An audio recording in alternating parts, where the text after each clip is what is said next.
Hello everyone. Welcome back to Rags to Riches with Basingstoke Town. We are starting on this page here. Just want to go and show that we are at $1.4 million. But we would be higher, but we have about a half million in loan debt right now, upgrading the stadium and all that. It's expensive. Just gonna go ahead and look at let's go history overview to records. So, player of the year this past year, Chris Flood. The fastest goal this year also, Wilfred Nahor, breaking records left and right here. So, these are all the updated records for us here, for as of the end of the 2017 season. No one has beaten Jason Bristow. Robbie Rice is getting close. He's getting very close. Chris Flood, pounding away league goals, 17 this year. He really rocked it. Louis Wilson still holding that from last year. Youngest player, Adam Franklin, up-and-comer in our squad here. I'll get to him a little bit later. He's looking pretty solid. If we can get him a couple games here and there, he might be able to break into the first team and really become a real force. Here's hoping.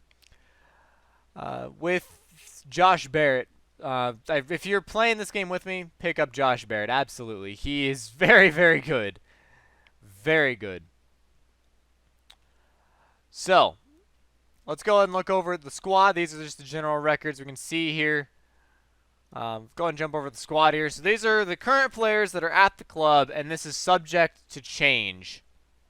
I'm looking to do a lot of transfers this specific summer.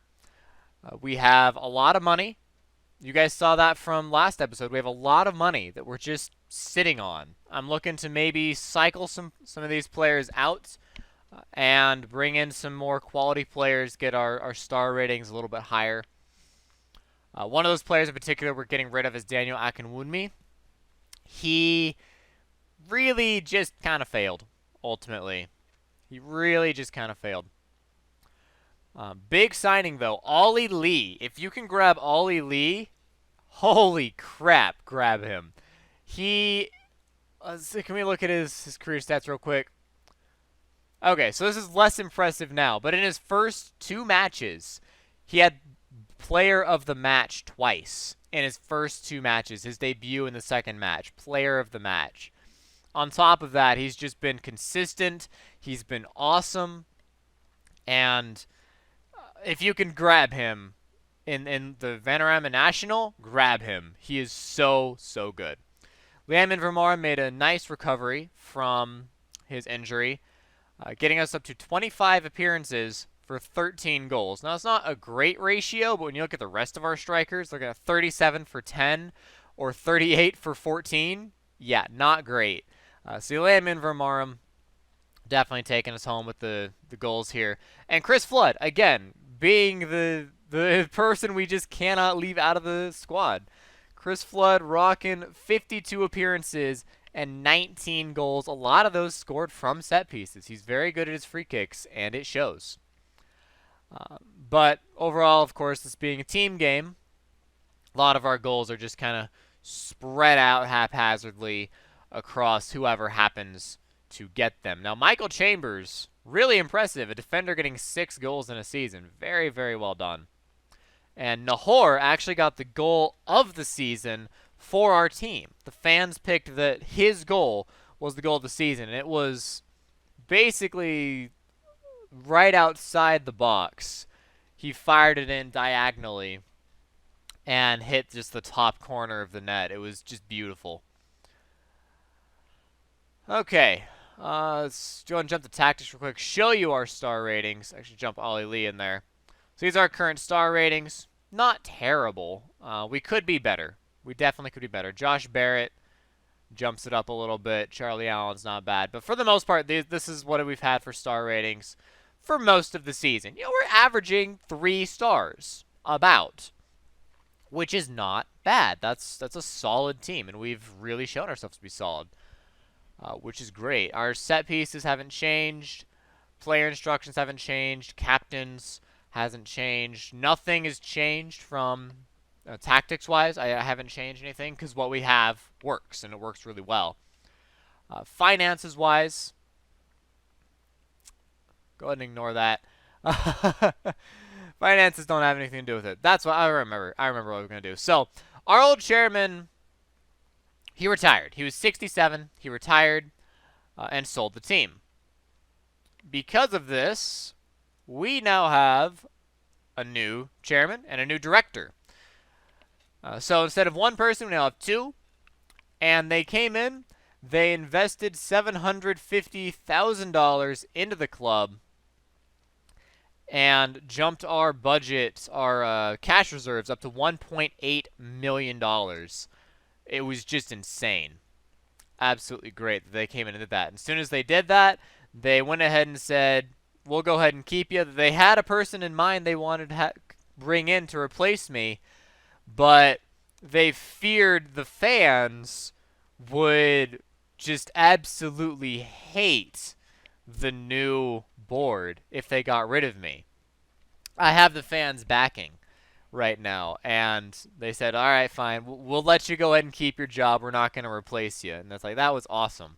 As soon as they did that, I started using my weight. I threw it around, and I said, okay, let's get a senior affiliate.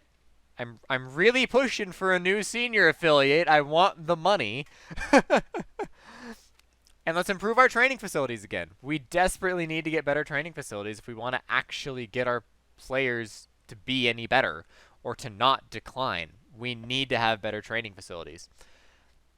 We also have started relaying the field. Improving our youth facilities has started. And we are improving our junior coaching budget as well. That's going up as well. So that'll be very nice. I'll be looking to buy some more staff soon. That'll be something for the summer. And if we back up here, I want to be able to click on Basingstoke. Go back to Basingstoke. Where was Basingstoke? Yeah, here we go. General, we are starting general. Facilities. Our facilities right now are not super great, but we're working on it. So you can see we have a planned expansion right now. 2,500 more seats. I thought we had plenty enough seats, but apparently not. So we're spending about $500,000, which is what the loan is for. About $500,000 to expand our seating arrangement even more, even though we had something like 27% attendance last season. But I guess that's the league requirements, right? That's the league requirements. We have, by some magic, secured promotion from the playoffs. It was absolutely epic and unbelievable, honestly. So if we look at the second half of the season, so start at the FA Cup. We got obliterated by Newcastle, as expected, 5-0. Really didn't stand a chance.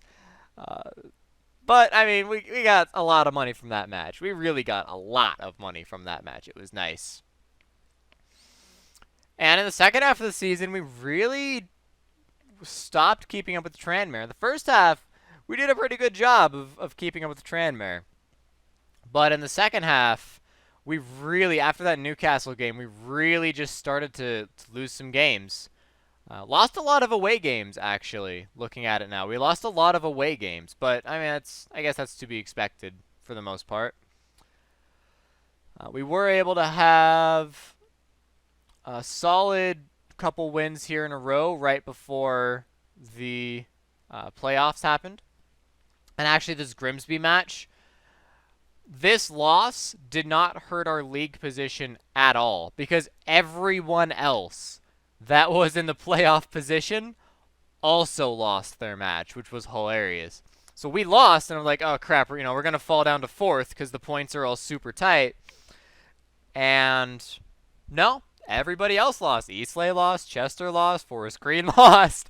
It was pretty bad. Everybody just lost. It's like, okay, I'm good with that. That was a pretty standout day. But the playoffs were nail-biting. We had an epic match against Forest Green. They ended up beating us 3-2 in the first leg away. No thanks to Luke Ruddick, who ended up getting sent off there. With a nice little consolation goal by Wilfred Nahor at 87 minutes. And that turned out to be one of the biggest points right here, getting this 87th minute goal. As we go into the second match, we were able to hold on. We were just able to hold on. And again, a very, very late tie. 120 minutes. Like, there was 1 minute left in the match, and Matty Wischelo ties it up for us as a 4-4. We take it to penalties, and can we actually look at... Yeah, we can look at the actual penalty shootout here. We ended up winning... I'm sure it says somewhere. I don't see where it says it, but what was it, like 4-3 or something like that? We ended up winning. Yeah, well, I guess we can just read that. Yeah, 4-3. We got super, super lucky. Junior scored the winner for us under a lot of pressure, and we ended up beating Forest Green in just a very, very, oh, it says it right there, herp a derp. In a very dramatic fashion, we beat Forest Green. It felt so good. It was unbelievable because it meant we were going to Wembley to see if we could get to League Two. And we were going up against Chester. Now, Chester just crushed Eastleigh. There was no nice way to say it. They obliterated Eastleigh. And Chester, very, very good team. But we ended up tying them up. We held strong with our superior defense and took it all the way to penalties, where they just failed.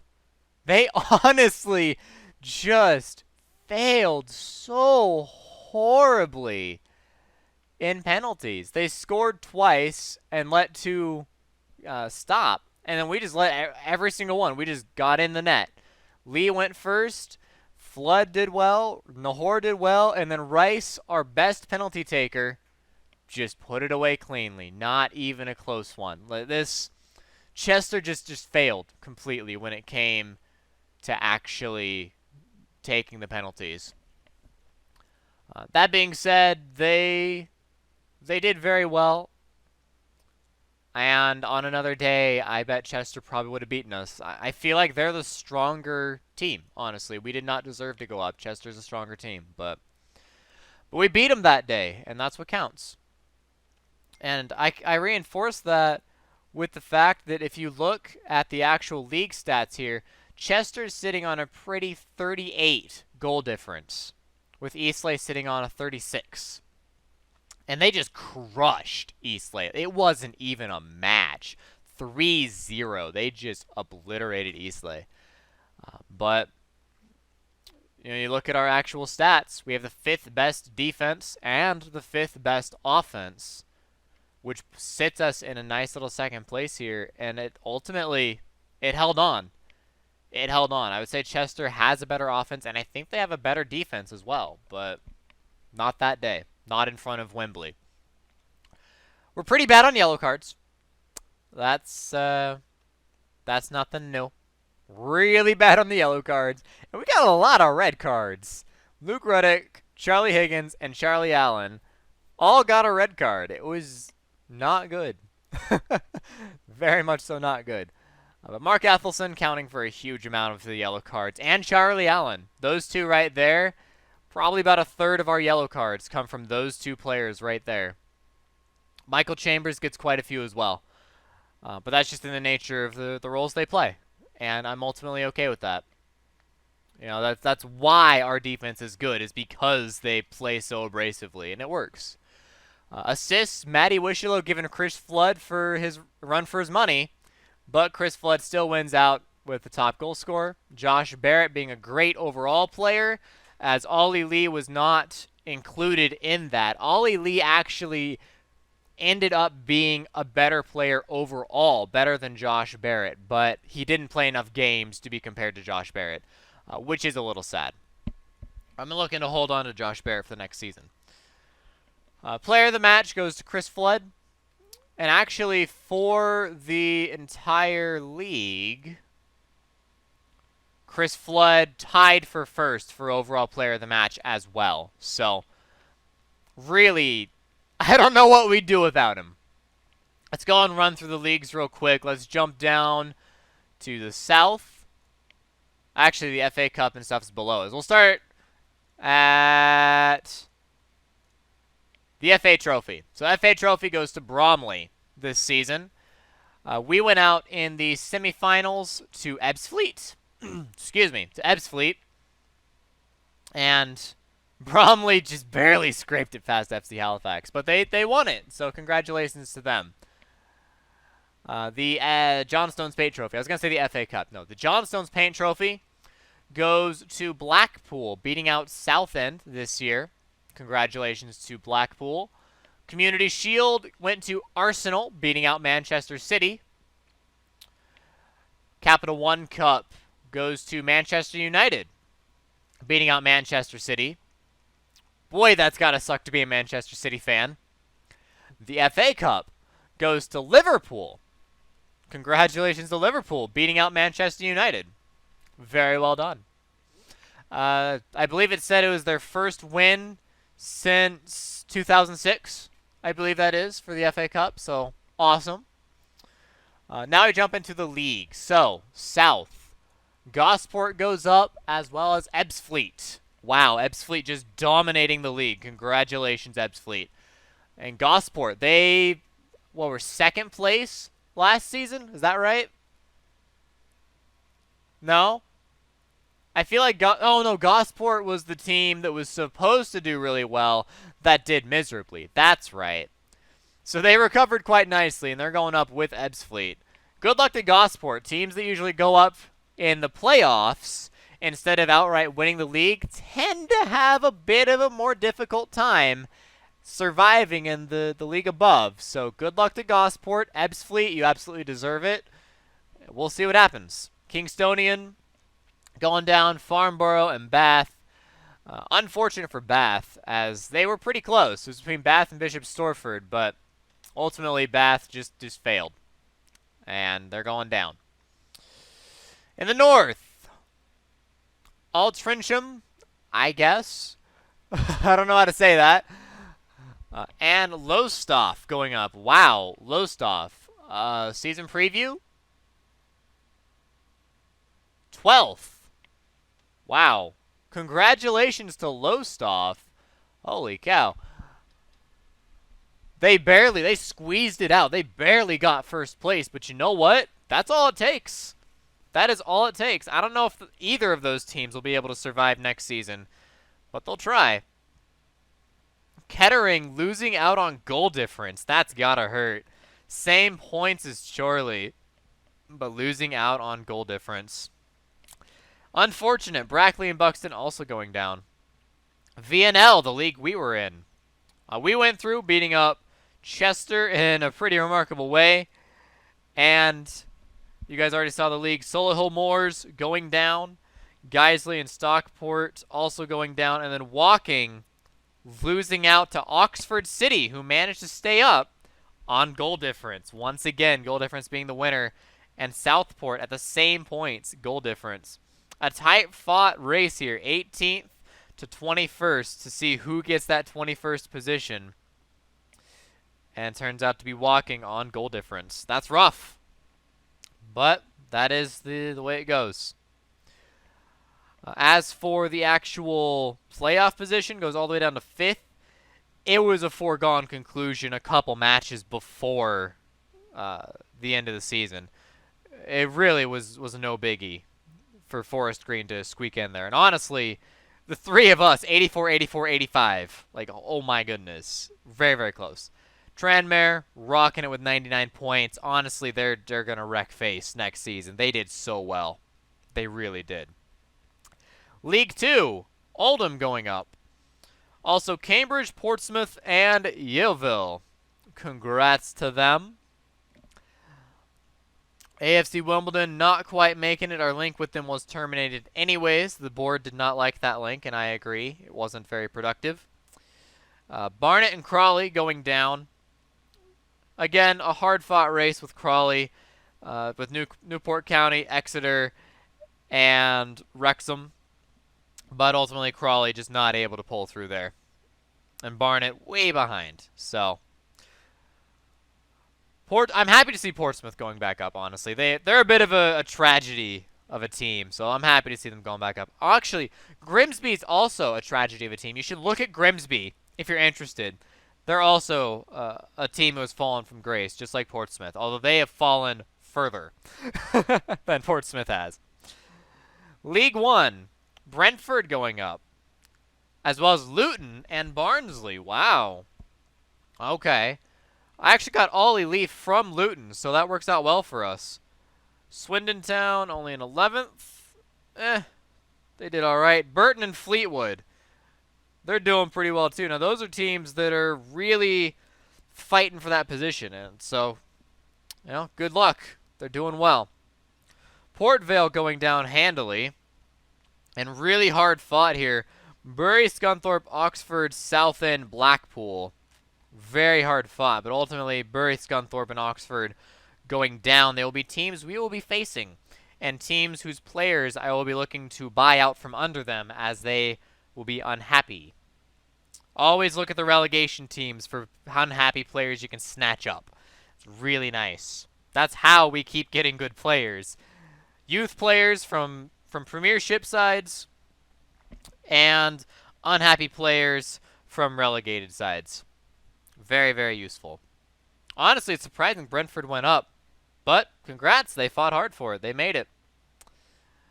Skybet Championship. Leicester going back up. Congratulations. Finishing 6th, but they made it back up. Crystal Palace and Cardiff as well. Very well done. Reading holding on there. Not really doing as well as I think they would. Same with Wigan. QPR. A lot of teams that I would expect to be doing better, not really doing better. Going down, Colchester, MK Dons, and Bradford City. Birmingham was the only other one at risk. Outside of that, it was a foregone conclusion. Look at this, 20th place at 51 points and 21st at 43. It was a tight race for 22nd, but this really didn't end up being much of anything in here. There's some nice big jumps in here. However, for the playoff positions, even then, it's just not a lot of really good,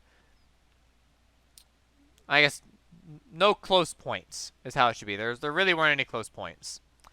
Premiership. Chelsea wins it all. Pretty nicely there. Manchester City, followed by United and Arsenal. Liverpool rounding it out, down 1 point from Arsenal. That being said, Arsenal deserved 4th and not Liverpool, as that 43 goal difference is a big difference over Liverpool's 21. Swansea City and Everton rounding it out for the Euro Cup positions, as Tottenham barely misses out this year. Bristol City going down, Sunderland going down, Fulham with the Wolves. Aston Villa able to stay up for one more season. Congratulations. Aston Villa is one of the original teams. I really don't want to see them going down. I'm not a fan of Aston Villa. I just like seeing that the fact they've been in the Premiership since it was founded in 1992. I don't want to see them go down. They've never been relegated from the Premiership, and that's worth a lot. There's all of 5 teams who have done that. And Villa's the one that's at most risk for going down and make it a more exclusive club of 4. But for now, they're chilling. I know in real life, this is very, very different from real life. Aston Villa's having a hard time. Chelsea's having a hard time, but that's okay. It's all right. Congratulations to Chelsea for winning it all. Can we go ahead and jump over to... You weren't in a Wow, really? How are you not in a continental competition? Arsenal? European Champions Cup. The ECC final, Barcelona versus Arsenal. Let's be honest here, it'll probably go to Barcelona. I mean, honestly, let's be honest. It's probably going to go to Barcelona. But we can always hope for Arsenal, right? We can cheer for Arsenal to win it for England. And that match will probably happen on the 3rd. Okay, so I need to go a little bit further in the future. What about Liverpool? You should be in the Euro Cup, as I recall. No. Swansea? Who's in the Euro Cup? Okay, go back to Arsenal. Can we go? There's the Euro Cup. Sporting beats Juventus. Liverpool won it last year. Awesome. Congrats to them. Well, there you go, guys. That, I believe, is all the major competitions, at least. Can we see leagues? Leagues in focus. Here we go. Look at some leagues in focus.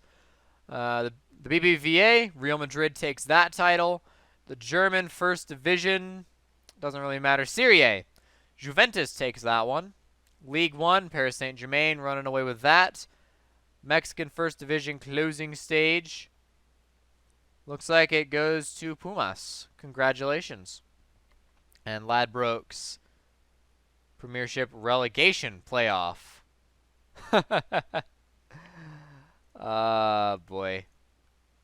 Celtic, of course, wins again, as expected, as they tend to do. So, anyways, guys, we're going to go and end it there. I will see you guys at the beginning of the season after the summer has been gone through. Just going to show you my short list for people that I'm looking to pick up here. It's a long list, and we'll be seeing who we can actually grab. Dylan Burns, I know, is really good. We'll see if we can grab anyone else. Apparently, we can't scout these guys, or we just haven't scouted these guys. Maybe they're being scouted right now. I don't know. But it's a long list of players that I want to pick up, so we'll see how it all plays out. We might have a brand new team over the summer. We're sitting on $8,500, almost $700,000 on the transfer budget. So we'll see what we can scrounge up.